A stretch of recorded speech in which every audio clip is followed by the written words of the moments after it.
Welcome to the Soul Too Early Sports Card Podcast, where we live our lives like a holiday. Unfortunately, mine is April Fool's Day because I am a joke. That's Kai. I'm making memes 24/7, 365. Welcome back to the Soul Too Early Podcast. Kai, how are you doing, man? Doing good. Just busy. I know we talked about it's kind of like a not downtime, just kind of like a weird time in cards, I guess. It really truly is. Like, it's phenomenal the baseball's back. I'm very, very happy as a Yankees fan. I've actually caught most of the games so far this year. They're looking really good. The bullpen's been incredible. Loving Juan Soto on the Yankees. Really, truly hoping they end up signing him to an extension. I actually mentioned this on a work call. Yeah, I work. What a weird time. If Soto ends up signing like a long-term extension with the Yankees, I will buy a game-worn Yankees jersey at some point in time and frame it up because it'd be perfect. You know what I mean?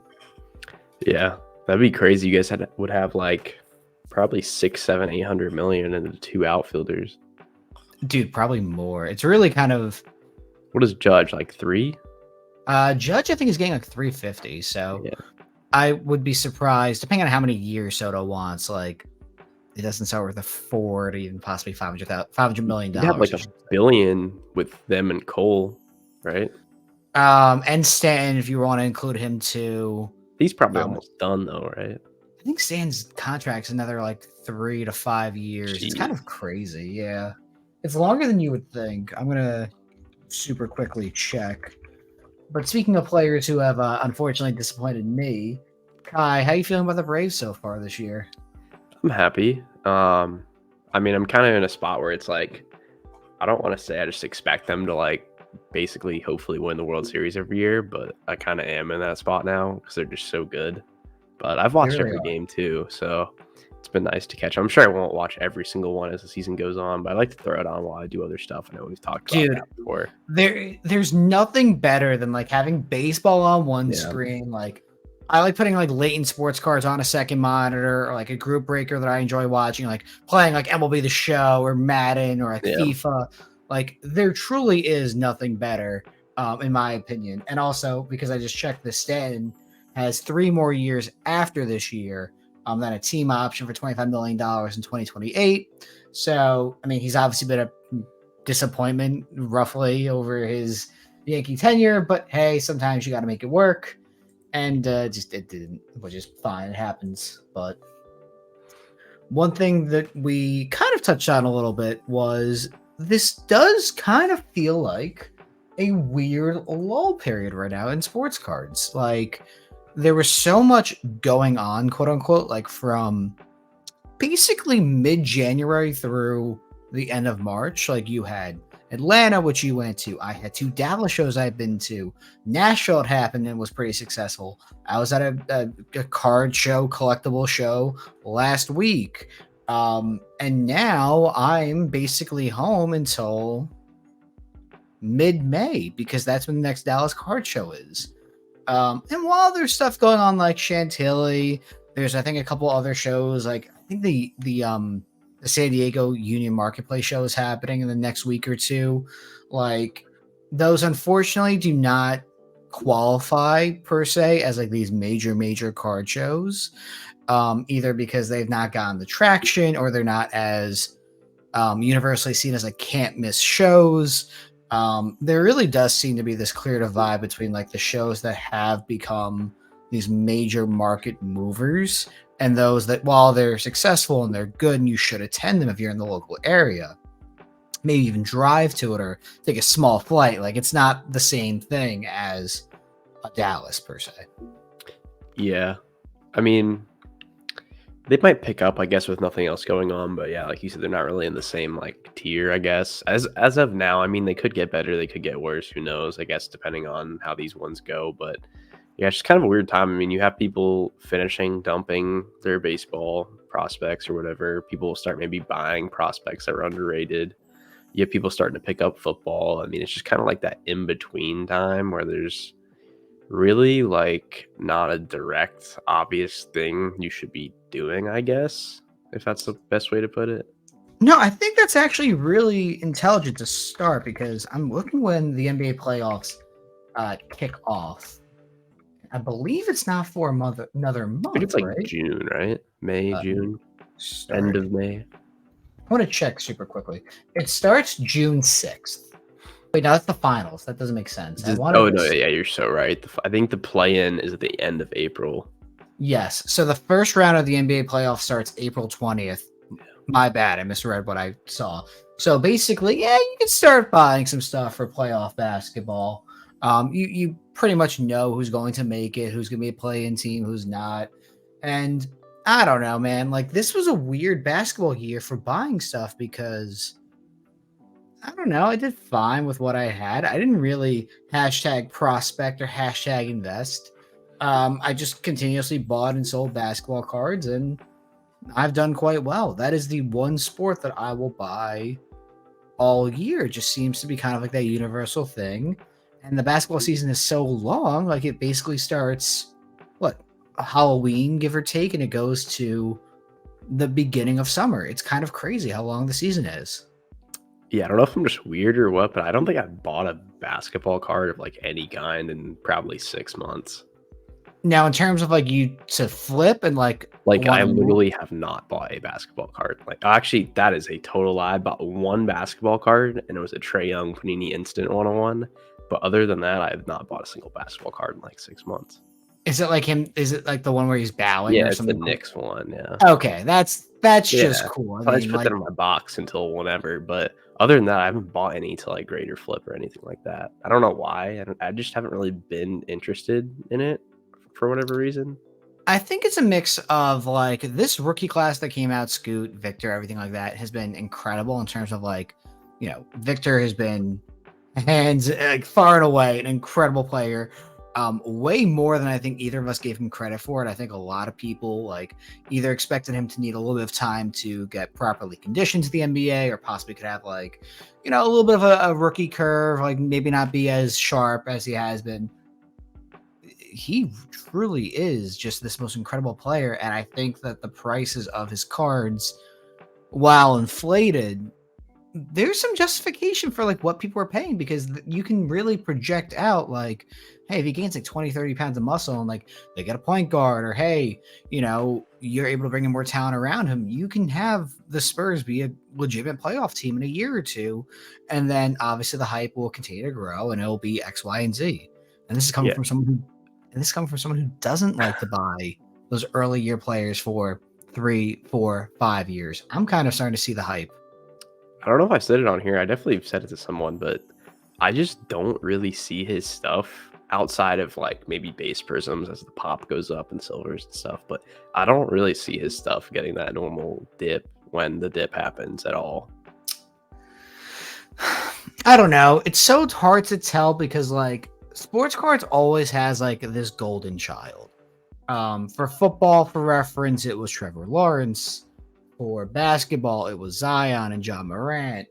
And I don't know who baseballs would be. I guess it was Shohei, but I Probably mean Shohei, Acuna Soto, probably. Acuna, Soto, Tatis, Tatis, Otani, Vlad. Otani, Vlad, kind of, yeah, like that, like really uber talented player who rightfully deserves some praise and credit, who after some period of time, 3 4 5 years, like people kind of moved on from. Like the Jags are not guaranteed to pay Trevor Lawrence what he's theoretically worth. It wouldn't shock me if down the line he gets franchise tagged once or twice and then they move on from him if they're not sold on paying him $50 million a year. Or, if Vladimir Guerrero can't like drive the ball better and like hit it in the air farther, like, hey, maybe he's not this ultra talented superstar. He's just like a great quality player.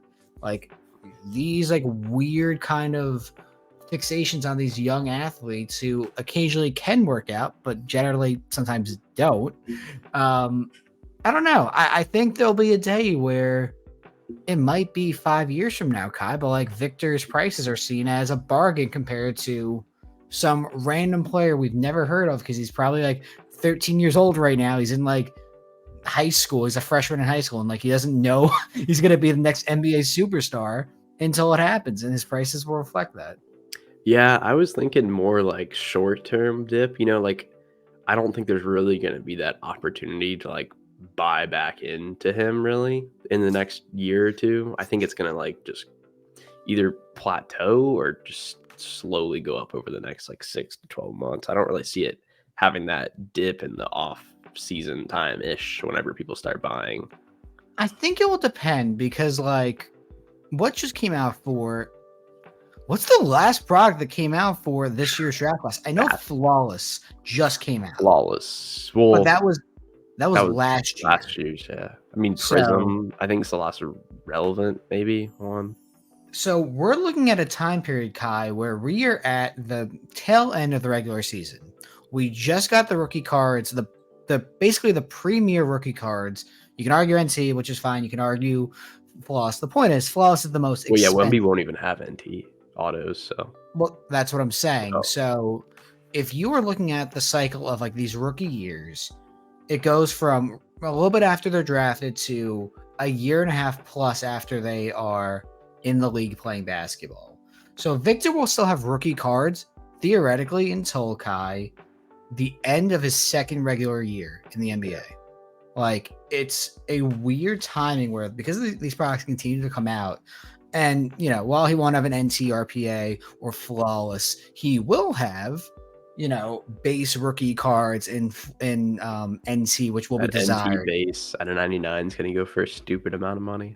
They will, because we saw this with Ben Simmons, and that was 8 years ago, give or take. And guess what? The hype around Victor is way more than Ben Simmons was. Dude, it does And not feel also, real. That was 8 years ago.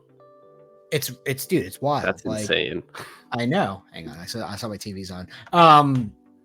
The hype around Ben Simmons was incredible. But like he had obviously he had no rookie auto, so like the Flawless triple gem was $500 to $7,500 maybe at launch, if not more. Dude, Which the in NT 26, base cards were like, what, like 10K or I something? don't remember. I'd be lying to you if I knew. I mean, I guess I can check card ladder They were super quick. stupid.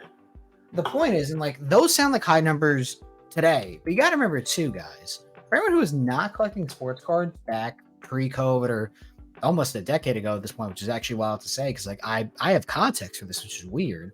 Like those 5 to 10K numbers are ludicrous in today's money. The I'm just checking. 100,000 gold Ben Simmons card.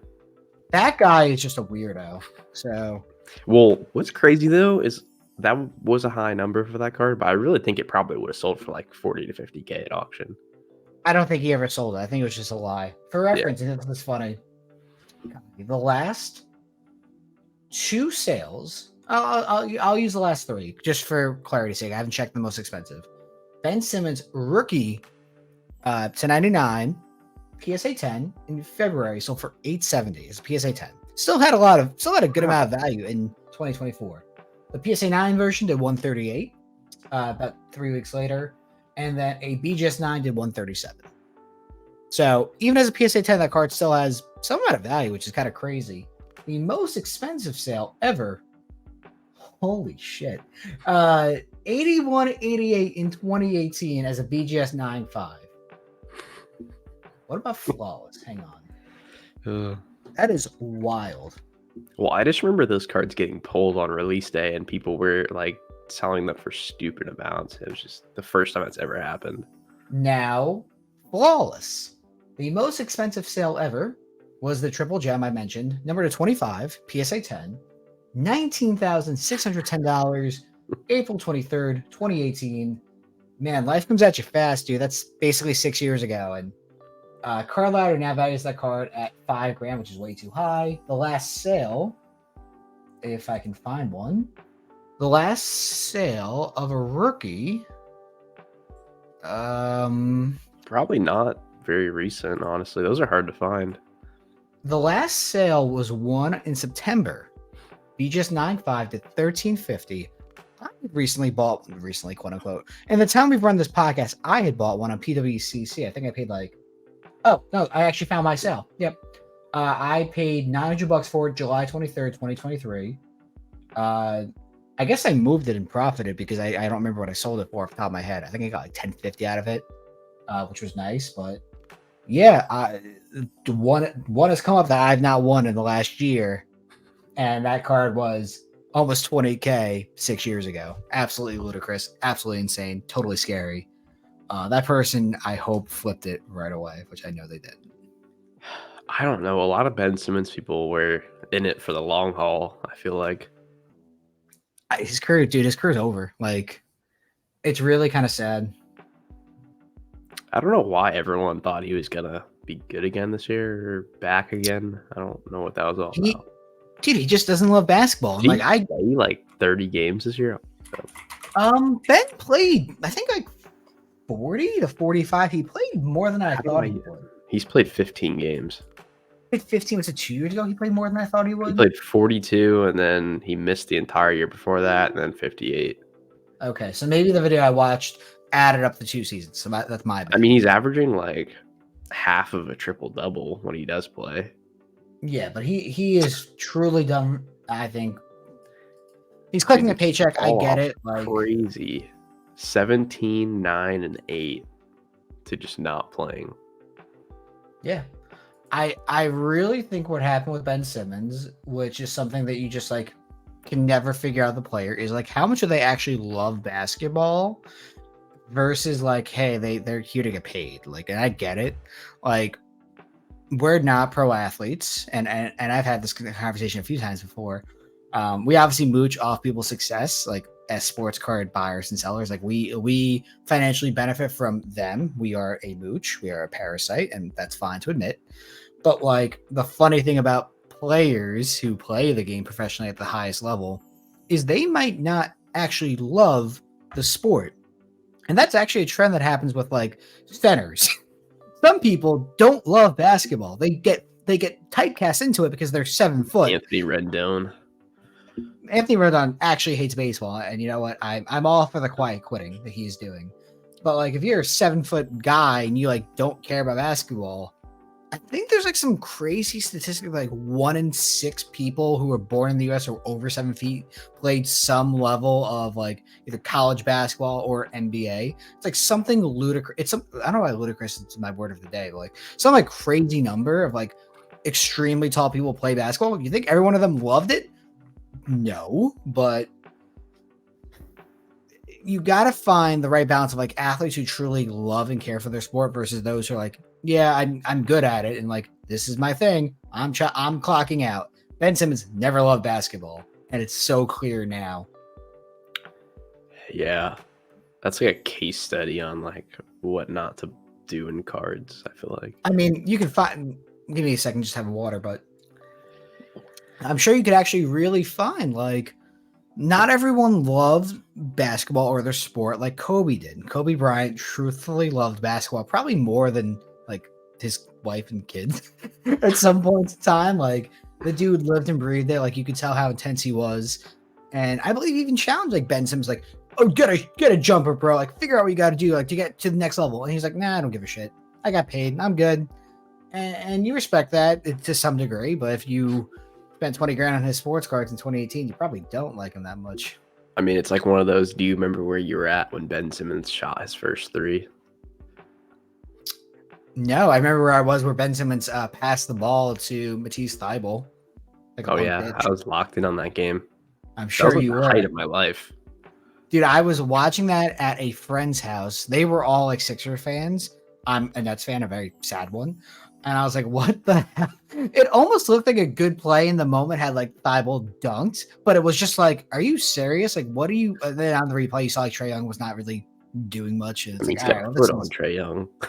Dude, it was embarrassing. Like defensive specialist Trae Young stopping a man who's 6 inches taller is really impressive. So, yeah, I mean, I guess it's just a tough situation. I mean, no one could have predicted he would get hurt. He was really good before he got hurt, and then he just didn't care and got hurt every year after that. Yep. Doesn't really happen in maybe like football or baseball as much, I would say. Doesn't really happen in general that much, I don't think, but I mean, baseball is such a hard sport in general anyway that you have to love it to get that 0.1% better than the rest of your peers. Basketball is kind of weird. Like if you're like an uber athletic player, it really is kind of like not a solo game because it's 5-on-5, obviously, but like I mean, it's a sport where like one person can like win a game. Like, if not win a game, then impact the game a lot yeah. more than a baseball can. Obviously, way more than football is the most team-oriented sport of the major three that we're talking about. Baseball by far. I What? think football. Well, Quarterback? the thing is about baseball is you can only impact the game so much. Like, yeah, if Shohei pitches a complete game shutout and hits a home you run, need like 9 good hitters, and you need at least like 3 or 4 good pitchers. yes, but on football, like every man, like a quarterback can only do so much if like his wide receiver drops the ball. Dude, Patrick a running Mahomes back is can. throwing to Kadarius Toney, bro. First off, Kadarius Toney was actively a football terrorist. I'm just throwing it out there. Like And Rashee Rice, a literal terrorist. No, guy, no. Allegedly, sorry. No, you know what? Fine, whatever. The point is, Travis Kelce did way more for that team, I guess. I don't know. You could make that conversation happen for baseball. I would argue football is more team oriented because running back can't block for himself. Quarterback can't catch his own ball unless you're like Brett Favre one time or Marcus Mariota one time. He caught a touchdown for himself. I don't know. It doesn't really matter. The point is, in basketball, you can impact the game a lot more because it's a smaller team and game, whatever else. But I don't know. I've kind of lost my train of thought on what I was saying. Yeah, basically Ben Simmons bust. Wemby, who knows what'll happen? I guess. Seems like it'll be good. You know what I actually saw today, which was interesting, on Old School. I'm starting to use Facebook a little bit more and Discord and stuff like that. Because like Old School is a whole can of worms, but like try to be more active online besides Instagram. Like try to expand my horizons on buying, selling, trading. Like it's always good too.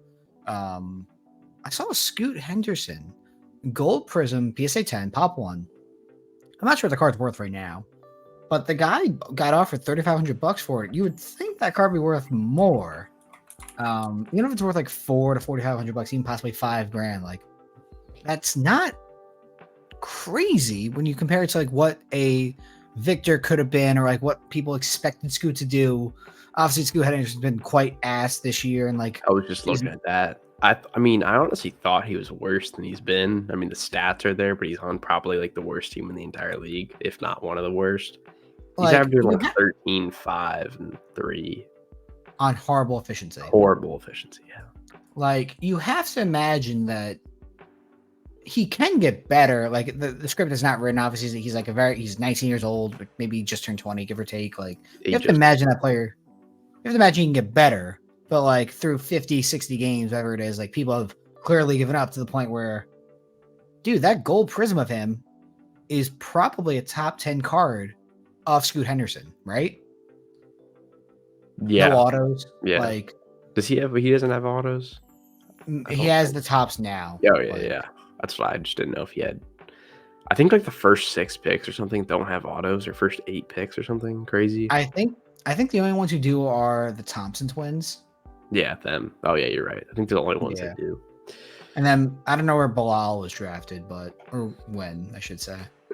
But yeah, I don't know. Isn't it weird that $4,000 for a 20-year-old who's like very mid is like seems like a decent deal actually, or a decent like possible deal? It seems like a possible good deal in the fact of like someone is going to believe in him. Someone's going to pay more for that down the line. Now, would I be the one to offer $3,500 for it? No.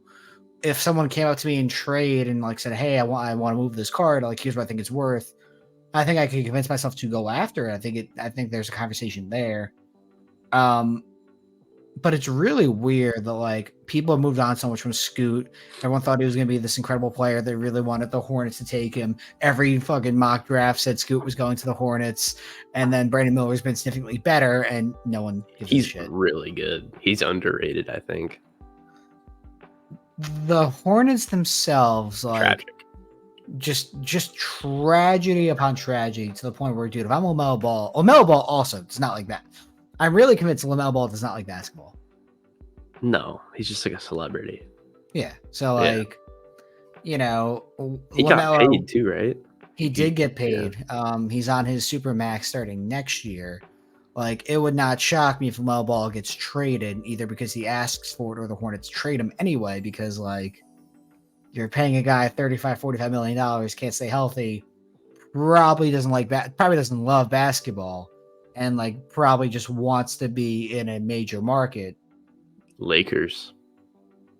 I really think, dude, like Laker fans love to Photoshop every athlete into like their Laker uniforms. They gotta stop doing the Trae Young ones. It's just not gonna happen. I do think you end up trading DeJounte Murray though this year. I think so. Like, could a team overpay for Trae Young? Sure, but like I mean, objectively though, like Trae Young is better than DeJounte Murray. I mean, yeah, but like the thing is about the Hawks is clearly the mix didn't work. Trae Young and DeJounte Murray were just not a good fit. You got to try. You're not going to recoup your value on Murray. I think you would get a comparable package to what you gave up for Trae Young, but it might not make sense for you to make that. Yeah, exactly. Thing. I would rather take the instead of having loss aversion, I would just, their sunk cost, whatever. I would just get rid of Murray for like one pick and like a player or something. It's not crazy to say that happens too. Yeah. Like, dude, as a Nets fan, and this is a weird basketball podcast today. I guess we're just in the mood for that. As a Nets fan, I really wish they traded Mikal Bridges at the deadline. Rumors now coming out, obviously, that they were offered multiple first-round picks and Jalen Green. Dude, they were offered like 5 picks last year or something, 4 first or something crazy. Yep. But to be fair, at the time, he looked like a superstar. No, he did. But like this past trade deadline, you saw he wasn't. And maybe he's a star. Maybe he's like a top 25, 35 player, whatever you want to call it. Doesn't matter. But like multiple first-round picks from the Rockets who own your first rounds and Jalen Green gives you a direction, which is to tank. And we didn't do that. And it's whatever. And the Nets will continue to be the most mid team for the next 5 years. It's okay. I survived Billy King. I can do this. I can do it. I'm fine. I'm fine. Would you swap Mikal for DeJounte in a first? No, it doesn't do anything. Like, I mean, nothing's going to do anything for you guys. Well, they should have taken 5 first-round picks or multiple first-round picks in Jalen. Clearly, yeah, in hindsight. Well, not really in hindsight. They just have done it. Like, what are we doing here? That's fair. Yeah, it's not really hindsight, I guess. No, DeJounte and a pick, even like 2 unprotected first, like don't do enough for the Nets. You're getting greedy over here. I'm saying they wouldn't even take that. Says who? Have you seen the Nets turn down deals? Apparently, we have 3 guys like 7 picks. Yeah, it's apparently quite common. I don't know. I don't know, man. It's so crazy. We're in a weird time. I'm really, though, excited for the NFL draft. That is at the end of the month. I am in full-blown, like, watching draft coverage every single day. I am fully disappointed. I'm fully ready to be disappointed by the Giants when they take J.J. McCarthy at 6 or somehow don't end up with Rome Odunze or Joe Alt at 6 as well. They're going to take, like, Brock Bowers. I'm going to cry. Why would I know? I like Brock Bowers for you guys. I do too, but like he's one of the best 5 players in the draft. Sure, but like the Giants' biggest issues are not tight end. Like they need to leave the first round. If you don't trade back, which is, hey, listen, if like the first 5 go Caleb, Drake May, Jaden Daniels, JJ McCarthy, Marvin Harrison Jr. in some order, and someone wants to trade up for a QB at 6 for whatever reason, or JJ falls past 5 and a team wants to draft him at 6 and it's not the Giants and you can trade back, absolutely move on, whatever. But if you stay at 6, please don't draft JJ. Please do not draft JJ and go like Joe Alt, Rome Odunze, one of those guys, because it seems like that is the most common issue for the Giants. And while Brock Bowers is probably going to be quite good, like it doesn't do the same thing.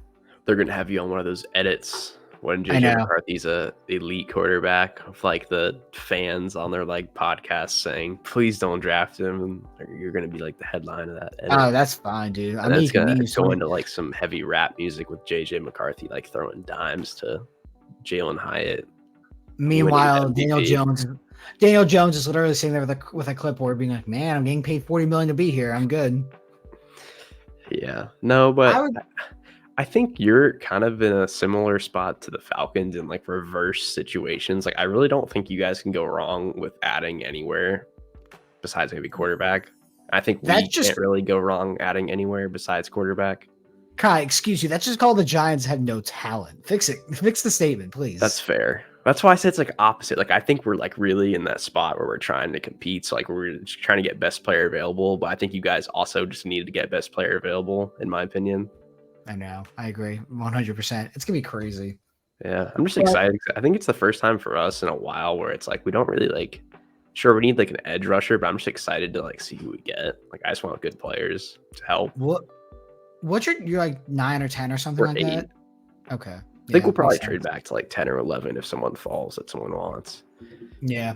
Get an It'll extra be interesting to 2. see. Obviously, as well, first off, the QE situation, like if a team who we're not expecting to trades up to draft one of the QBs in the top 3 or trades up to draft JJ McCarthy at 4, or whatever pick I guess it would be theoretically, you'll see a major shift in sports car prices for like the current crop of players.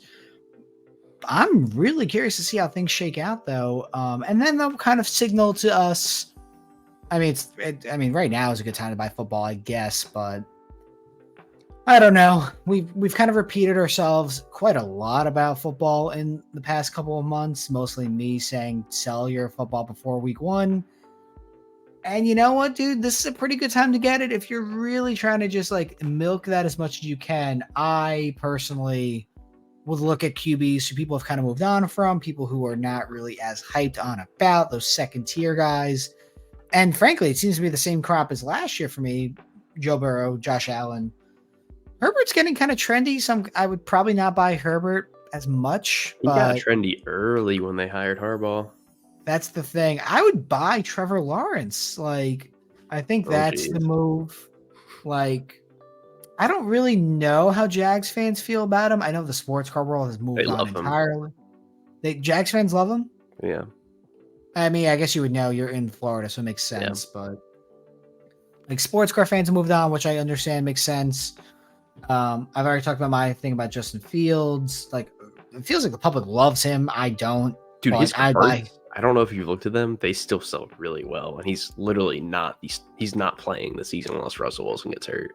We did that a week or two, Kai. The True RPA did like $5,000. It was something Yeah. ridiculous. These contenders autos, I think, are doing like $200 still, like raw for Dude, whatever reason.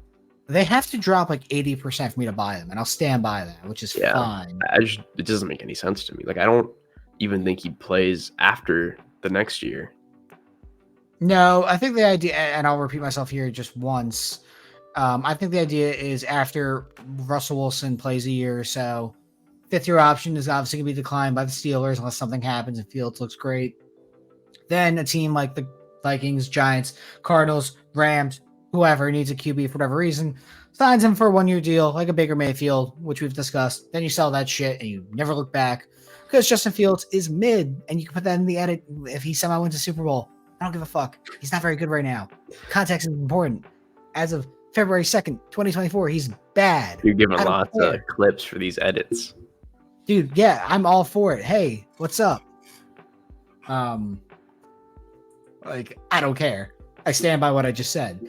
Who else is kind of like a weird second tier QB that like people really want to buy the National?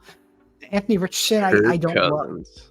No, Kirk Cousins won enough cards. He's too old. People don't care about him. See, you guys are all gonna sleep, and I'm gonna load up when he wins the Super Bowl. Yeah, you could buy all the Kirk Cousins cards you'd ever won in the world for one Justin Fields NCRPA. That's factually and theoretically incorrect. Why? Dude, Kirk Cousins actually sells. Sure, but like how many? What's a PSA 10 contenders Kirk Cousins go for Like now? $500 $400 or $500. Okay, so you can buy Dude, 10 of like, those. That's probably like double what Fields would do. No, that's not okay. That's not what I'm saying. What I'm saying is for $5,000, which is the cost of one Justin Fields NCRPA right now, you could buy a ton of Kirk Cousins cards and be very happy with it. If you're a collector. That's what I was saying. Well, I don't really want to collect them. I'd rather just sell them when we win the Super Bowl. My apologies, sir. Of course. I'm an investor, actually. Yeah. I mean, I get it. You're just investing in bad assets, but I'm right there with you, man. At least I didn't buy Daniel Jones ever. I never really believed too much in him, Dude, other than like some of the cards we bought some Daniel Jones stuff, and we just made like a stupid amount of money on his cards in the off season when last year. When did you buy him? in like national time, like Oh yeah, contenders. you and Joku. Yeah, you Yeah, fucking but yeah, crushed it it. was the prices people. I think we talked about it before, but the prices people were paying for Daniel Jones was like absurd. You really have had a amazing come up in the last like 12 months anyway, because you were selling some high end shit for a while there. Obviously, you moved into like more collecting side as well, but like you're still doing quite well. Like you really have like shifted your entire sports card focus in the last year, and I guess it's a good tee up for you because you were talking about this before the podcast. Like you're not trying to complete a major set that like you loved growing up. So hey, I just inflated your price. I just inflated your prices by 20%. Go talk about it. I mean, it's nothing like that crazy. It was the first box or pack I opened. Probably it was 2011 Topps Diamond Anniversary. It's like I don't know if you were around in cards, you know what that looks like. I would think it's the like Topps base set. Mike Trout has one, I think, in either update or series 1 or something. But I don't know. I was between that and the Hope Diamond version, which a lot of people probably don't even know what that is. But Dave quickly shot me down on that idea. I had to. I'm sorry, Kai. So for Yeah, reference, I want to share my screen. Um, I don't like to bully Kai's dreams too much, just the right amount, but he doesn't know what these look like. Yes, you do, because this is the Hope Diamond variation. Did they have a one of one variation in 2011 or no? Do you know? they have a platinum like gray one. Okay, like I obviously think. not going to get Don't that hold me set. to That's that. fine. These are numbered to 60. These are incredible cards. I've owned a few Hope Diamond cards, not Mike Trout, obviously, like just some random I guys had who the are like, Freddie Freeman one. I graded it, got a gem, and I sold it for like $300.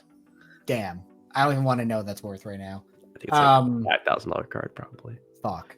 The issue with what Kai wants to do is these are dummy rare if you want to ever complete the whole set, because the last Hope Diamond Trout to come up to auction, but there's been 4. Well, Come up to see, I auction. guess I could just not do update and do series 1.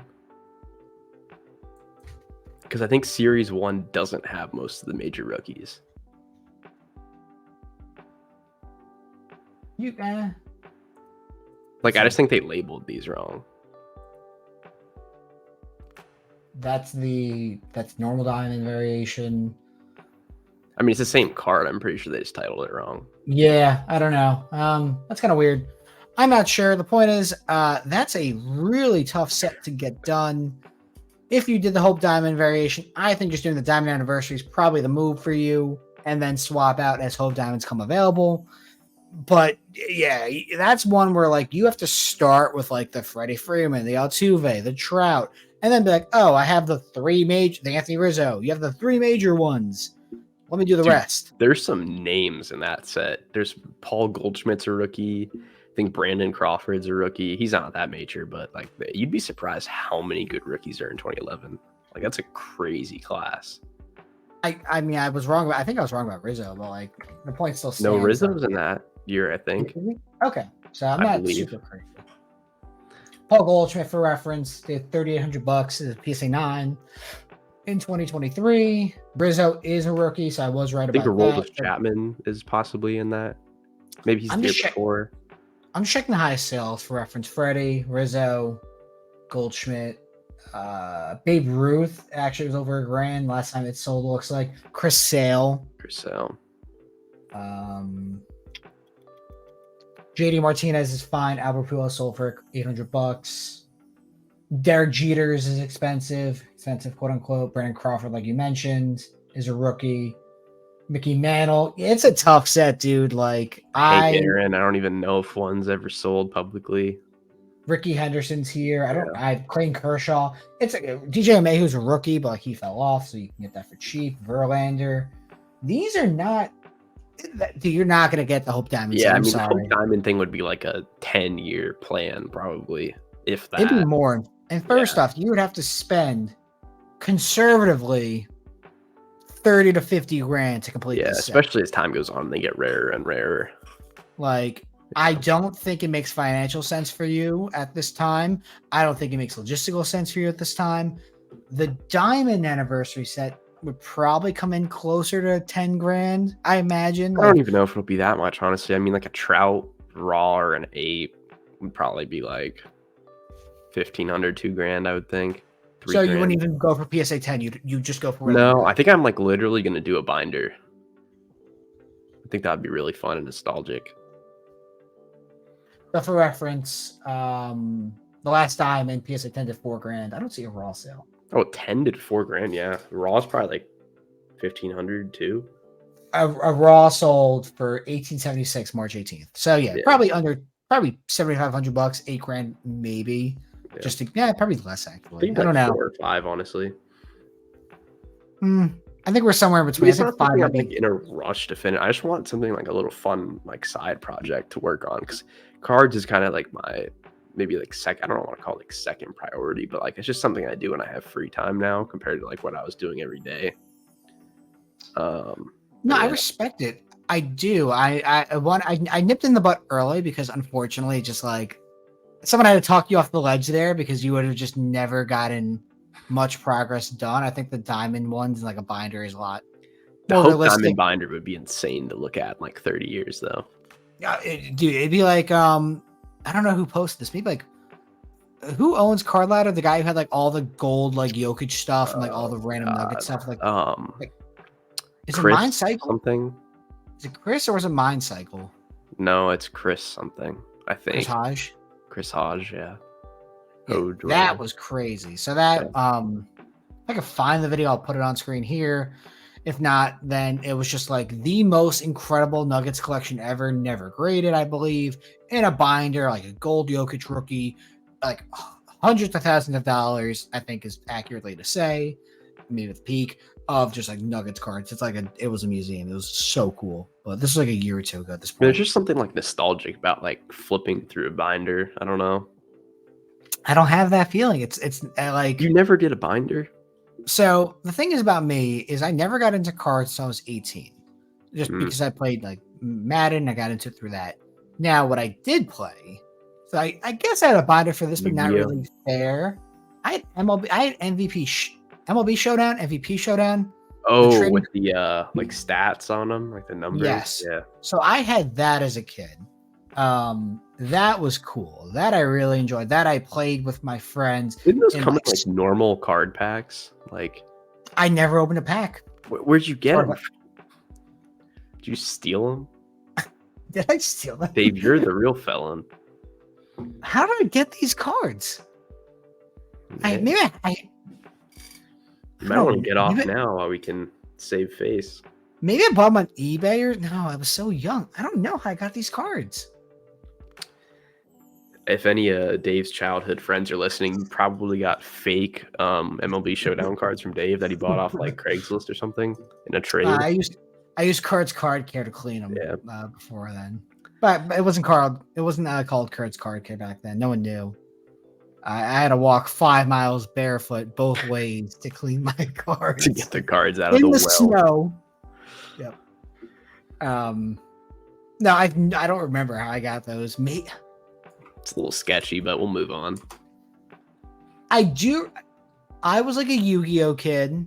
I do remember opening Yu-Gi-Oh packs and like starter decks and shit like that.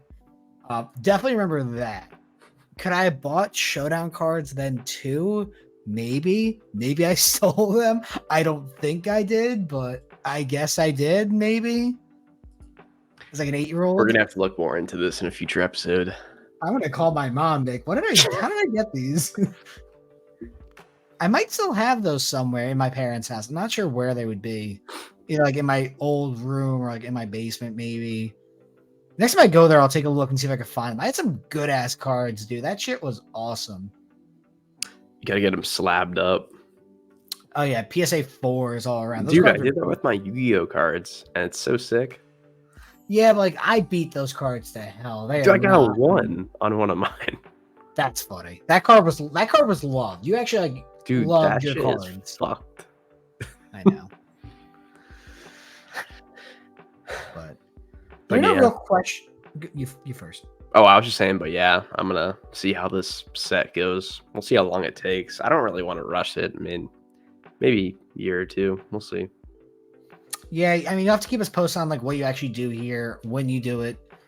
I'm sure people want to like actually help you get a couple of them, like either the randoms who like Well, I are like guess I gotta 5. figure out first how I'm gonna do every card. If I'm gonna do just update, if I'm gonna do series 1 or series 2, or like what I'm gonna do. What's the difference between the updates in Series 1, Series 2? Like who's So, like any note? so series 1 is like the one they released at the beginning of the season. And update has like anyone who got called up or like new players on new teams and stuff. I knew that. I meant like Oh, who are the players that like would be oh, I think different? most of the major rookies are in update. I could be wrong. Or Okay. series 2 or something. I don't know. Whatever Trout's in, I think most Okay. of them are in. Yes. No. I know the Sorry, I difference didn't between mean to. update. Didn't mean to mansplain it to you. What is a trading card, sir? I What mean, am I I'd probably doing want to here? do the hardest one. I want to do the one with Trout, I would think, but we'll see. Okay. Yeah. Yeah. So then, as you start that journey, I'm sure people will reach out to KP2 Send me cards and free cards. Link in say bio. he's an influencer. You got to help him out, bro. Yeah, if you don't, what are you doing? Yeah, you're hating on the hobby legend. One thing I will touch on slightly is there are no questions that came up, but like one fun thing that I saw that I kind of alluded to in the podcast last week and then on an Instagram story a day or two ago was like we are in a really strange industry where like people make the trading cards about themselves and like think that they have status because they have money. And I don't get it. I don't understand. We Can we get a mooch call off. out here? No, I'm not calling out anyone. Like this was like we got asked this question about repackers and stuff who like flex their money and individual items, like say how like great they are to God's green earth, like I'm the greatest thing ever. It's like you have money that is probably not yours in most instances. You probably have a backer or a financial partner or anything like that, which is fine. Listen, I would love to have someone pay for my bills and my cards and make it easier for me. That would, dude, if you're a rich individual who listens to this podcast who wants to Dave give is me looking for money, a sugar card, man. I'm looking for a sugar daddy. Hit me up. I'm making memes 24/7, 365. You can call me whatever you want, though, if you pay right. Anyway, the point I'm trying to get to is I will sell out. Besides that, I will sell out anything. I don't get why people think they are better than others because they have $100,000, $200,000, or more into Kobe, LeBron, MJ, Babe Ruth. Yeah, all the players you can name under the sun. Like it doesn't change anything. You have more money, and that's awesome. Good for you. You maybe earned it. Maybe keyword maybe. It's not going to change that LeBron James doesn't know who you are. Michael Jordan's not going to give you a high five next Bulls game. Like, dude, get over yourself, imaginary person, because this is not calling out anyone directly. This is not the point. But I laugh at the situation with that because, like, I love sports. I love the Yankees. But, like, if I own a Juan Soto card, I'm not entitled to being his BFF. Like, it doesn't, it's cool. Yeah. I think with the repacker part, I would say that this doesn't apply to everyone, I don't think, but the people that are just running around buying for repacks, like they obviously, I don't want to say they aren't good at flipping cards. That's not what they're doing. They're building a product for people to open, so they're not necessarily like flipping cards, I guess. But I guess in a way they are, but not really. So I don't really know where I was going with that, but yeah, I think it's just different things. I don't know if like there's a difference between people just buying cards and flipping them and not really doing well and having a bunch of money backed on them compared to people buying repacks and building them with people's money. I don't know if that made any sense, but I kind of get what you're saying. It's more of like, dude, like we have repacker friends. Austin's on our podcast. I love Austin. He's a great dude. He can have a conversation. He is not so money focused that he can't be a human being. He's actually just like a cool guy who works in this industry and does this. There are literal NPCs who walk shows who cannot hold a conversation. Yeah. They go, this sold for this. Take this. Yes. Handshake. No. WTB downtown. Yeah. Buying downtown, paying X%, send comp, Thank you. Like you could be a robot and it'd be fine, and it would not. I want like a soundboard. I want to make a soundboard for card shows of like, let me cash you out, bro. HM question mark.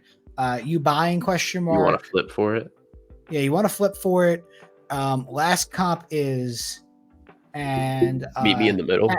meet me in the middle. Hashtag grinding, and I want you guys to also leave comments below or come to me at a show and be like, hey, I thought of some other funny things after the soundboard, because I think I can make it work, and I could make a robot, or I could pay someone to make a robot to be a repack buyer at a card show. Maybe one day, if my stupid ass can figure out how to make that work, we could see it in action. You never know. And on that note, I'm calling it an episode there. Kai, any last thoughts or no? No, I think we're going a little delusional with these. Nah, it's fine. It's fine. I'm Someone's totally gonna pull well up to adjusted. Dallas, and you're just not gonna be at your booth. It's gonna be a robot version of you. I mean, dude, with Speedy Card Lister, I'm not gonna have to list my cards on eBay with cardcompdealer.pro. I don't even have to make deals for my cards. I'll have a robot do it. On that note, I'll see you next week, or maybe I won't. I might have a robot being me instead. Hey guys, amazing. I'll see you guys then. Peace.